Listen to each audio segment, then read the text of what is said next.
uNtuli uquestione uPaul Solomon kulanto la ad-hoc committee wavakala uPaul Solomon esithi inhlungu zespine zivukile. Akagqibanga uPaul Solomon kusazanyanzeleka aphinde abuye baye bavumelana ngoba kuyanyanzeleka bajonge kwicalendar zabo baleliphi ilanga azabuya ezogqibezela ngalo equestionwa ngelo xesha ngibani nguNtuli. Bafethu, I've never been impressed in a questioning kaNtuli, but izolo he did kinda impress me, and overall nje questioning yabo, especially umgulukudu womuntu ofana noPaul Solomon, I felt into ba abenzanga i-research enough. It was as if they are not really prepared into ba bazoquestion umuntu ofana nalo, because lo muntu lona uyi-threat kwi-country yethu. Imibuzo yoba ungubani, warecruitwa ngubani, wathini, yinto bakumele bamkhonarishe athi ephuma pha siphume noko sinofifana loba waziswa ngubani apha uzokwenzani lo tata. They did try to ask certain questions which I felt mina if deke khonarishwe kuMadlanga commission, hala tata lwa ndiyanixelela ebeyophuma sekezichamela pha. Phofu ke ebonakala nje enobugxaxanyana nje obuthile nje zishirt nje akekho tight nje yena nje lo Paul Solomon, but ke akagqibanga uzaphinde abuye. Kuthe phofu nguye umuntu owathetha ngendaba yenhlungu ba usezihlungwini, kwathiwa hayi it's fine sizawujongela ilanga. Uthe xa sithi hayi ngizawujongela ilanga noma becela into babazamkhatha short, wathi hayi ngamane kuqhubekwe, hayi bakwathiwa njani ngeke kaloku siyawujonga nje ngabantu abanjani ngoba ngathi asinanembeza. Umuntu seketshila busezihlungwini thina siqhubeke siyawuthathwa nje ngabantu abanjani, asikwazi into basiqhubeke so utshila busezihlungwini, so senyanzelela into basistopile. So sizawuphinde silindele enye round kaPaul Solomon. Umphethe ke lo xesha uNtuli. Hayi mamelani zaza nabo ngoline ke ngoku. So ize into yakhona xa ifika aqale uJames. Xa eqala uJames ayiqale ngeAfrikaans. Xa itsho ngeAfrikaans kaloku lingalibali enye yezinto uPaul Solomon akazithetha as a motivator uyi-work permit yakhe lo xesha okanye ukuba makahlaliswe eSouth Africa yinto ba uzofunda iAfrikaans. Hayi bakube ngathi iAfrikaans akayazi ncam. Athi uJames awazi kaloku imizwe nisixokisele xa usithi awuzofuna ukufunda iAfrikaans. Enye yezinto ozawuzenza ngokufunda iAfrikaans because la kungathi iAfrikaans awuyazi ngoku. Aphuma uJames. uJames andithi ndiyamazuza ne-receipt. James akhipha i-receipt 100,000 ukuthi uPaul Solomon unento ethi General Nhlanhla Mkhwanazi okanye abantu be-crime intelligence nani badle imali budlaphu kulanto la crime intelligence, ene yena akho mali akake wabenefita not even a cent. Athi uJames nansi sithe sisalindele uJames uba nobuthetha ngemali inobuzatsho into bakuthiwa wena wafumana imali. Hayi uJames wakhipha icheck, wathi nansi check esegameni lakho ethi wena wabhatalwa kula mali yapha. Hayi uthe xa kayidefender wathi hayi wayengabhatalwanga yiyo wayebhatalwe ngathi licala lezikopu yenziwa kuyi-refund bemcompensator for umsebenzi wakhe wayebenzele wona. Kwathiwa apha kuthiwa yi-application ye-advance akho nto ethi refund apha. Eyona nto leyo nini uSouls ethe later stage yena uye wazama ukufuna ungathi uyi-discredit into yoba hayi wayerefundwa for umsebenzi wakhe imali engaphumi kwa-crime intelligence. But nje uJames uze nayo i-evidence ethi nansi imali yaphuma wena wabhatalwa nje ubumane usithi ubusenza yonke le nto uyenza ngenhliziyo engathi ilungile wena ungafumani anything back. Waphuma uJames kwangenya usokhanyile mosinglamama nje simbona nje usidinelwe hayi usokhanyile bekeselwa izolo esilwa noPaul Solomon. Wakhola pheze washo wathi hayi mina lo tata ndiyambona kanifuni. Ndathi ya hayi ke uzana usokhanyile umbuza malunga nento ba Paul Solomon i-attitude le yakho siyayibona against General Nhlanhla Mkhwanazi General Khumalo Fani Masemula ba into bawubafuni. Wena uze apha wazoremuvana ne-general zethu under the pretense yoba wena uyilo so called noba forensic investigator, forensic expert. Hayi akamiyeka ngusokazinyile weza naye malunga nento yoba kuba bonke futhi abantu akhona umuntu kwaba ayithine sibazi be-right obabona be-right imigulukudu. Wena nje nesibindi soba kuba bonke abantu wena uzothi umuntu ocompetent, umuntu otrustworthy, even sothetha nezo informant zakho okanye informer zakho nguSibiya mabathethe noSibiya bangathethi no kukuthi thina umgulukudu esiwaziyo ngulo uGeneral Sibiya. Bafethu ayike wazombuza usokhanya into yoba umthreatenishele ntoni uNkabinde. Hayi ke bathathana pho uyambona nje into yoba akasala kunqanda hayi aphuche. Hayi ke wayilaphela ixesha kaSokhanyile wangena kwezinyaweni zakhe uXola wathi uXola gqibezela lambuzo ububuzwe nguSokhanyile apha kwelelami ixesha umthreatenishele ntoni uNkabinde. Wathi hayi that was not a threat. Wayithatha ngokuthi hayi wayemonisha into yoba ukuzoxoka ecourt under oath lityala lonto kwathiwa lityala litheni because lo muntu ubusy apha nathi. Hayi ke weza nayo uXola wathi uXola wena uke wanento osigrogisa ngayo into bawuzuza apha eParliament yinto eyakutshintsha ingqondo izoba uzibhaqo sowuzidla. What happened? Hayi ke ndiyambona nje ubamba uyeka apho wathi uXola unalomntu ombhale apha kwi-statement sakhe uGeorge uCommissioner George Fivers indoba after yena azange kuphinde kube khona ingathi commissioner eli-credible, commissioner maybe ne-integrity nje li-competent apha eSouth Africa. Futhi ndazibuza into yoba isibindi saloo nto uyithathaphi yena engibani apha eSouth Africa. But ke phansi kwaloo nto bakayithetha loo nto lo Commissioner Fiva njoba wena umbona ngathi ungumuntu wena engathi uyamkhonza awe into yoba wathi wena uliphixiphixe lexoki. Uyayazi loo nto leyo into yoba wathi wena uliphixiphixe lexoki elafike e-ofisini yakhe lafike njalo bizala njalo amagama ungumuntu oname dropayo ngestory sakho esingaphelelanga. Hayi bo wabuya uNomvana weza nayo uNomvana wathi lo Commissioner Fiva lona okuthethwa ngayo awe into yoba ubulunguha ubukhaladiha ke into yakhona nje into yoba since wena umbona ngoyena muntu owambona because since then anti azange siphinde sibe ne-commissioner yomlungu so you know by that's why embona yena competent. uNomvana weza ne-receipt wathi uyayazi ifamily ethile wena owayibetha emva kwendlela 115,000 ndithetha 115,000 as in K. Ni-understand imali uPaul Solovan njoba bogus investigator nje ebebhatalwa ngabantu xa kegqibile wadla phansi engawenzanga umsebenzi wazama ukuresponda ukuzidefenda nge-email ethile uba hayiba lo muntu lo wayefuna benza into engekho semthethweni yena akazuyenza into engekho semthethweni nani but nje all in all wayebhatalwe imali engange-115 for umuntu owastranglishwa I think i-boyfriend so ifamily beyifuna into yoba mabaphushe lo investigation leyo wabhatalwe 115 inini nethe xa sekefunda lo into email yakhe bebe interruptana ke kuyo enokwenza ukuthi into ifees zesikolo andiyazi nje ithini into yakhona but nje kunemali engange 115 so basically into engangixela yona ngoPaul Solovan for those that maybe bekungama client wakhe nani they saw another side of him and as for i-empire yakhe boom down the drain just like that ilegacy yakhe ebekecinga into yoba uyakhile over 2 days boom down the drain isithunzi sakhe nje siphelelwe nje uPaul Solovan phume kulo saphuma apho kwangena umnikazi weven uthe engena phasi kwalo mcimbi wakhe manje sithi abantu banikeza imali ngeLouis Vuitton waphakamisa ischool bag umfana kaNtimana usho what kunamalini kule bag wathi ayandikufa phofu ke ethanda ukuzenza uzincinci xa ngathi into izamfaka ekoneni wathi ayandikufa wathi kunama wathi I don't know wathi so wazi njani ba General Nhlanhla Mkhona zibanikezwa ama-Louis Vuitton bag ayowayefaka kwingathi ama-100,000 wayibona phi lonto athi nayo lonto idume ku social media hayi baba fethu njani expect forensic investigator expect izoza ngento akazive nje apha mahimi makawava ku social media yena so uba nje umfeza kade sathi ubhala into negative ngo General Nhlanhla Mkhona he will run with it as an expert yena hayi ke bamyekanga weza ngayo into uShongwe wamchazela uba awe event pha ngaphandle wayibuza uShongwe qha uShongwe unikhostile man because the question was very important for him into ba azoyibuza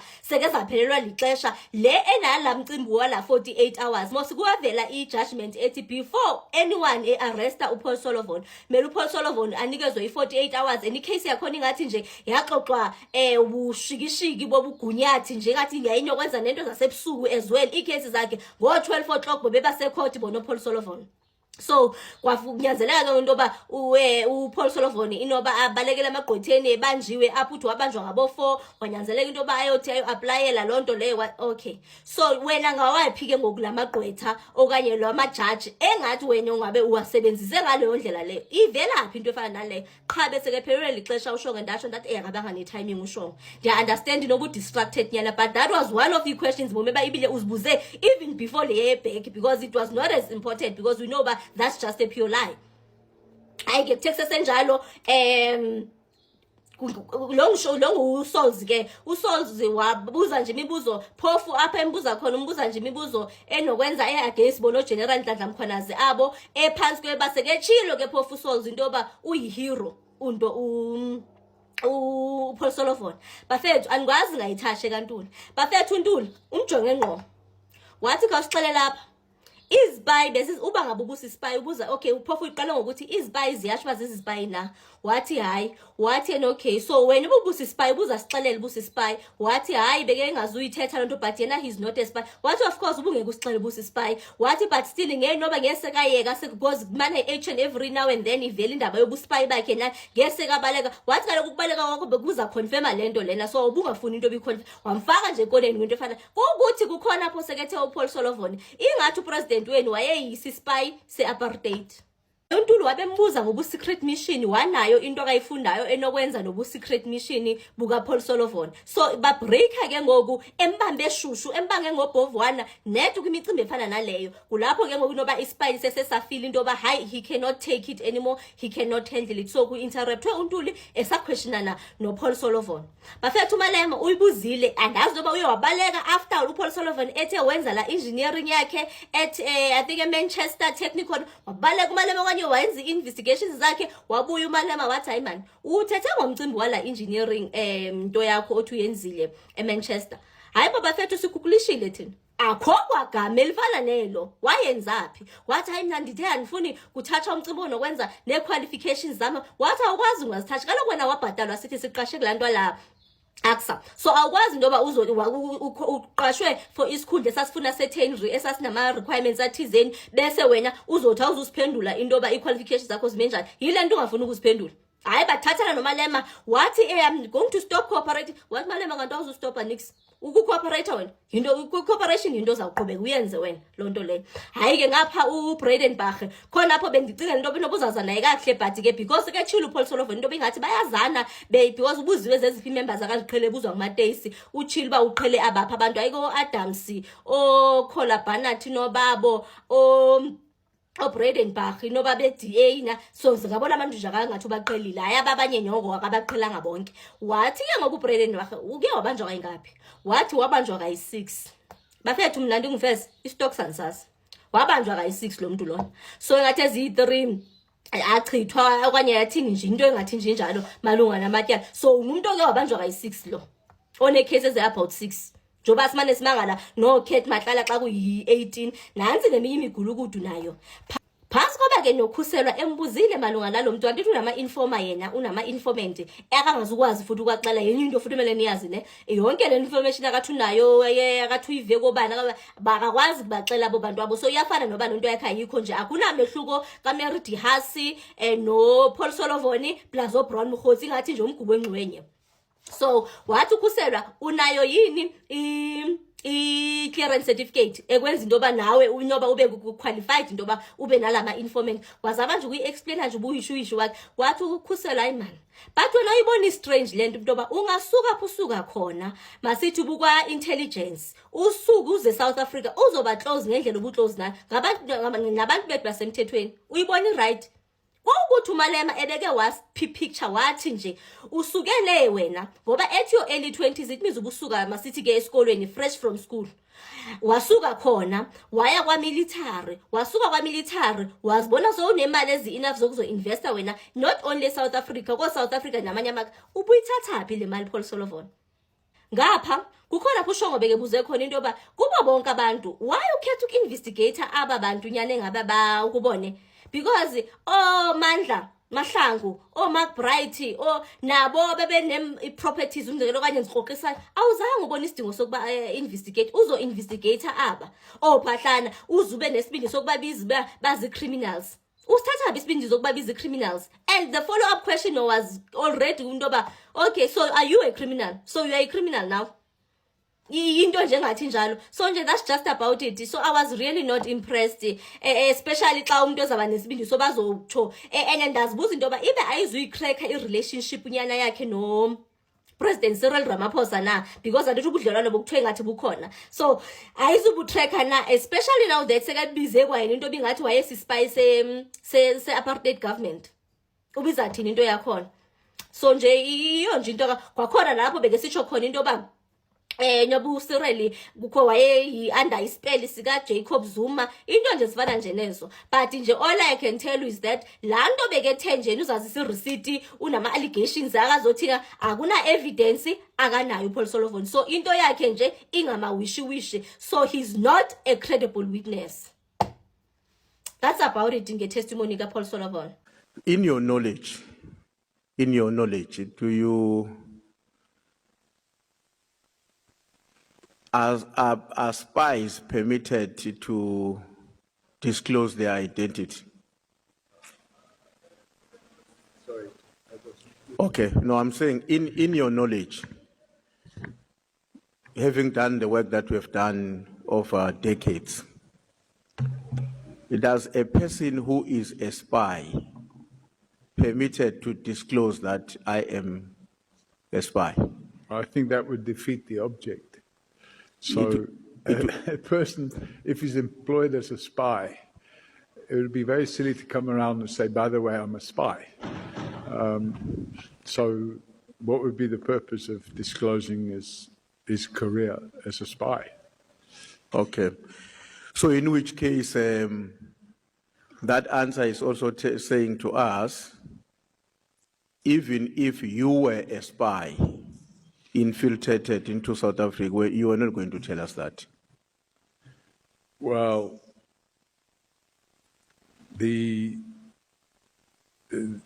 if what you're saying is true, then you would be right.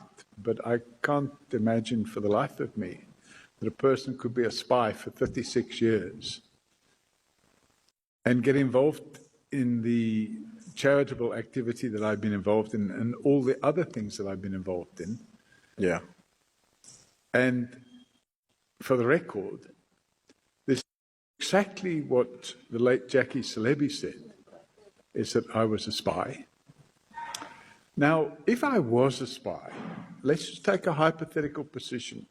If I was a spy, after Jackie Selebi had exposed me for being a spy, wouldn't I then have been recalled and say, oh, he's been exposed, let's get him out of there? They call it an extraction. And then, unfortunately, it wasn't just Jackie Selebi either, because General Pashlani came along and said exactly the same thing. And that was 10 years ago. And now we have General Mkhwanazi alleging exactly the same thing. So it seems to me that it's like every 10 years there's an allegation that I'm a spy. And it's clear that if I am a spy, I'm a very bad one, because I've allowed everybody to tell every 10 years there's a whole big lot of media attention on the fact that I'm a spy. So I can categorically state that I am definitely not a spy and never have been. Yeah. Well, I also hope that you will accept the fact that it is not always the case that when you are a spy, you are prohibited to engage in other activities as a cover-up. Well, I suppose that's possible, but those I think that should be the case, not even possible, because if you are not engaged in other activities that are intended to cover up who you are, then somebody makes an allegation against you, it will be easy for that allegation to be believed.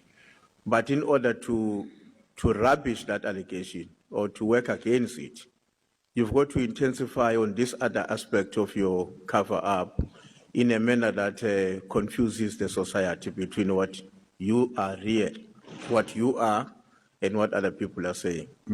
Shouldn't that be something we can also expect?